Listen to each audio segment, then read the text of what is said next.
আওয়ামী লীগের নির্দেশনা না মানা সহ সংগঠন বিরোধী অবস্থাপনের কারণে শাস্তিমূলক ব্যবস্থা নেওয়া হলেও অনেক ক্ষেত্রেই তা বহাল থাকে না। এ কারণেই উপজেলা নির্বাচনের প্রার্থিতা প্রত্যাহারে অনীহা দেখাচ্ছে স্থানীয় নেতারা। এমপি মন্ত্রী উপজেলা পরিষদ নির্বাচন থেকে তাদের স্বজনদের প্রার্থিতা প্রত্যাহার করাননি তাদের তালিকা উঠছে আওয়ামী লীগ সভাপতির টেবিলে। আগামীকাল দলের কেন্দ্রীয় কার্যনির্বাহী সংসদের সভায় এই নিয়ে আলোচনা হবে। বিএনপি ইলেকশন বর্জন করছে না, কইরা আওয়ামী লীগ এমন বিপদে ফেলাইছে। দর্শক, এবার মহা বিপদে আওয়ামী লীগ দলটি। এক কথায় বলতে গেলে দলের ভিতর ভিলেন বা শয়তান ঢুকেছে।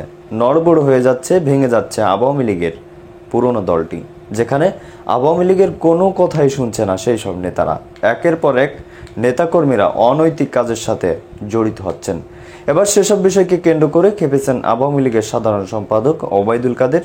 তিনি বলেছেন, আওয়ামী লীগের সভাপতি প্রধানমন্ত্রী শেখ হাসিনা তিনার কথাই শুনছে না এই নেতারা, যার প্রমাণ উপজেলা নির্বাচনে নেতারা তিনার কথা শোনেননি। তো দর্শক, কথা না বলে চলুন বিস্তারিত দেখে আসি ভিডিওর মাধ্যমে। আশা করি সঙ্গেই থাকবেন এবং এ বিষয়ে আপনার মূল্যবান মতামতটি জানাবেন। তো দর্শক, চলুন স্ক্রিনে।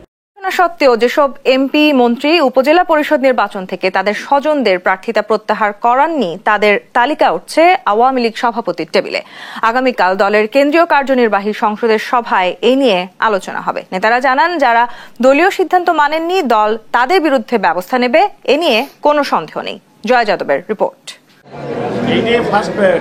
উপজেলা পরিষদ নির্বাচনে অংশগ্রহণ বাড়াতে এবং প্রভাব মুক্ত রাখতে দলের সংসদ সদস্য ও মন্ত্রীর স্বজনদের নির্বাচন থেকে সরে দাঁড়াতে নির্দেশনা দেয় আওয়ামী লীগ। কিন্তু দলীয় সিদ্ধান্ত অমান্য করেই প্রথম ধাপে ২০ জনেরও বেশি প্রার্থী মাঠে আছেন।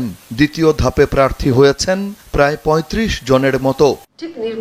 এমন অবস্থায় মঙ্গলবার সন্ধ্যায় গণভবনে সভাপতি শেখ হাসিনার নেতৃত্বে বসছে আওয়ামী লীগের কেন্দ্রীয় কার্যনির্বাহী সংসদ।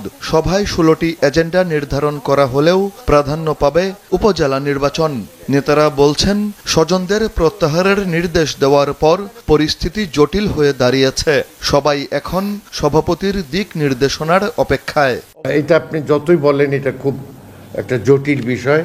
আমরা অপেক্ষায় আছি যে ৩০ তারিখের আমাদের নির্বাহী কমিটির মিটিংয়ের পরে আমরা দেখি যে কী সিদ্ধান্ত আসে। আমাদের সাংগঠনিক সম্পাদকরা তালিকা প্রস্তুত করেই তার কপি নিয়েই যাবে। তাদের রিপোর্টের ভিতরেও এটা অবশ্যই উল্লেখ থাকবে। এই উপজেলার সুবিধা অসুবিধা এবং কোথায় যদি কোনো সুষ্ঠু নির্বাচনের জন্য কারো কোনো নেগেটিভ ভূমিকা থাকে, অবশ্যই সেগুলো আলোচনা হবে। কোথায় কোথায় মাননীয় সংসদ সদস্যদের স্বজনরা প্রার্থী হয়েছেন এবং তারা প্রার্থীপদ প্রত্যাহার করেননি, সে বিষয়টিতে আমরা রিপোর্ট উপস্থাপন করব।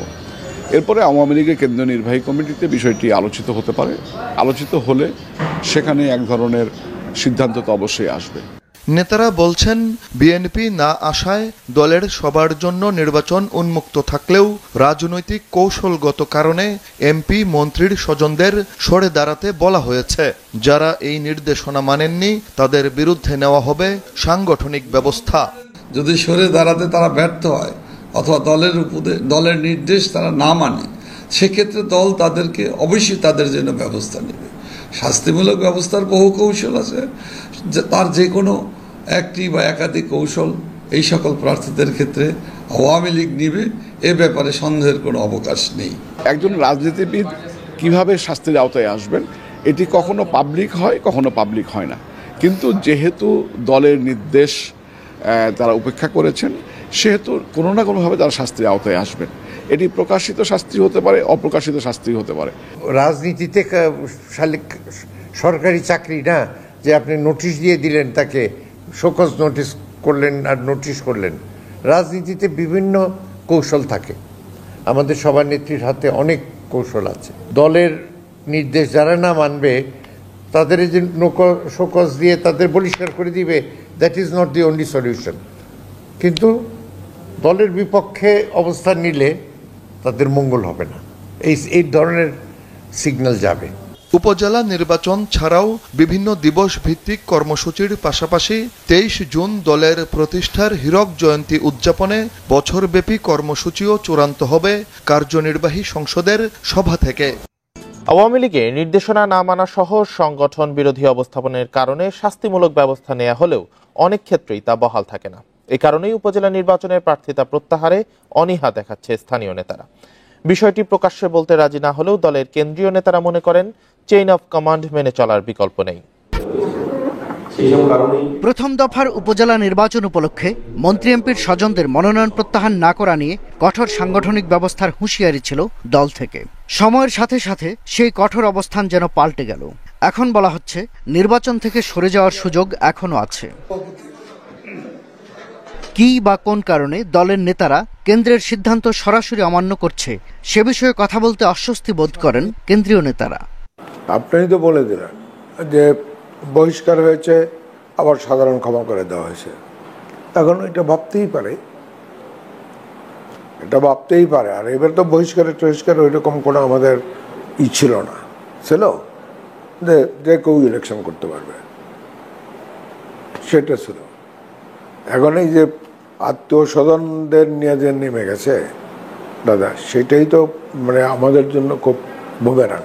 প্রবণতাটা কারণ হলো অনেকেই নানাভাবে আমরা ব্যাখ্যা চেয়েছি যে কেন এখনো তোমরা প্রত্যাহার করো নাই, অথবা তোমাদের প্রার্থীরা কেন প্রত্যাহার করতে ব্যর্থ হয়েছে। সেক্ষেত্রে তারা বলার চেষ্টা করেছে, নানা ধরনের অজুহাত দাঁড় করানোর চেষ্টা করেছে। তারা আগে জানতো না, তাদের জানার প্রস্তুতি ছিল না মানসিকভাবে। তবে নির্দেশনা পেয়েও মনোনয়ন প্রত্যাহার না করাকে দলের চেইন অফ কমান্ডের জন্য হুমকি হিসেবে দেখছেন নেতারা। আওয়ামী লীগ সভাপতি জননেত্রী শেখ হাসিনা নিঃসন্দেহে একটা কঠিন সিদ্ধান্ত নিতে পারেন, না হলে পার্টির চেইন অফ কমান্ড ভেঙে যেতে পারে। বা চেইন অফ কমান্ডকে ফিরানোর জন্য এই বিষয়টিকে অবশ্যই একেবারে মার্সির চোখে দেখা যাবে না, খুব দয়ার চোখে দেখা যাবে না। নেতারা বলছেন দলের শৃঙ্খলা ধরে রাখাকে সর্বোচ্চ গুরুত্ব দেয় কেন্দ্র। জানতে চাওয়া হবে যে কেন আপনারা পারলেন না। শাহাদাত স্বপন, ইন্ডিপেন্ডেন্ট নিউজ, ঢাকা। যেমন আপনি যখনই পত্রপত্রিকা খুলবেন না, দেখবেন যে আওয়ামী লীগের নেতারা, বিশেষ করে আমাদের ওবায়দুল কাদের সাহেব, বিএনপি কত বড় ব্যর্থতা পরিণত হলো, বিএনপি কত ভুল করলো, বিএনপির কি করা উচিত ছিল, এই সমস্ত ব্যাপারে বিস্তর উনি মানে গবেষণা করেন, করে জ্ঞান ট্যান দেন। এখন আমার যেটা মনে হচ্ছে, দেখেন বিএনপি কিন্তু আওয়ামী লীগকে আসলে বিপদে ফেলাইছে। এই যে বিএনপি ইলেকশন বর্জন করছে না, করে আওয়ামী লীগকে এমন বিপদে ফেলাইছে, যেমন ধরা যাক হাইপোথেটিক্যালি যদি বিএনপি ইলেকশন করতো, তাহলে তো বিএনপি ধানের শীষ থেকে করতো, তখন কিন্তু আওয়ামী লীগের একটা ধানের নৌকা মার্কা থাকতো। এখন বিএনপির ধানের শীষ নাই বলে কিন্তু আওয়ামী লীগ তাদের এত প্রিয় নৌকাকে বিসর্জন দিতে বাধ্য হয়েছে। এক নম্বর ঝামেলায় পড়ছে। দুই নম্বর ঝামেলা হলো, যখন তার বিসর্জন দিয়ে দিল, তখন আবার তাতেও হচ্ছে না, দল ঠিক থাকতেছে না। তো তখন ওই যে এমপি সাহেব তার বউরে দেয়, উপজেলা চেয়ারম্যান বানায় পোলারে, মেয়র বানায় বউরে, শালারে, আরেক যন্ত্রণা। মানে এখন ওখানে একটা ওই আগে আমরা বলতাম না যে। তো দর্শক দেখলেন খুবই গুরুত্বপূর্ণ কয়েকটি ভাইরাল প্রতিবেদন দেখে আসি। এ বিষয়ে আপনারা কি বলতে চান? তিনি যে বললেন তাদের বিরুদ্ধে ব্যবস্থা নেওয়া হবে। মূলত হচ্ছে উপজেলা নির্বাচন যাতে সুষ্ঠু অবাধ হয়, যেখানে রাজনৈতিক কোনো প্রভাব না পড়ে, মানুষ ভোট দিতে আসে, এই কারণে নৌকা দিতে চেয়েছিল না, নৌকা দেননি আওয়ামী লীগ সভাপতি প্রধানমন্ত্রী শেখ হাসিনা। পাশাপাশি নৌকা না দিলেও সেই সমস্ত যারা অনৈতিকভাবে কাজে জড়িত সেই সমস্ত নেতারা কিন্তু প্ল্যান করতে বাদ রাখেনি। তারা ভেবেছে আমরা যেহেতু ক্ষমতায় আছি, মনে করেন তিনার ভাই এমপি, তিনার ভাই চেয়ারম্যান, সেই হিসেবে তিনার একটা জোর আছে, সেই হিসেবে তারা নির্বাচনে দাঁড়াচ্ছে। আপনারা জানেন প্রধানমন্ত্রী শেখ হাসিনা কিন্তু বলেছিল কোনো এমপি মন্ত্রীর ভাই তারা নির্বাচন কিংবা ভাই আত্মীয় তারা নির্বাচন করতে পারবে না। তা সত্ত্বেও এইসব নেতারা কিন্তু নির্বাচন করছে। তো দর্শক, এইসব নেতার বিষয়ে আপনার কি বলার আছে অবশ্যই আমাদের কমেন্টে জানাবেন। ভালো থাকুন, সুস্থ থাকুন এবং পরবর্তী আপডেট জানতে আমাদের চ্যানেলটি সাবস্ক্রাইব করে রাখবেন। ধন্যবাদ।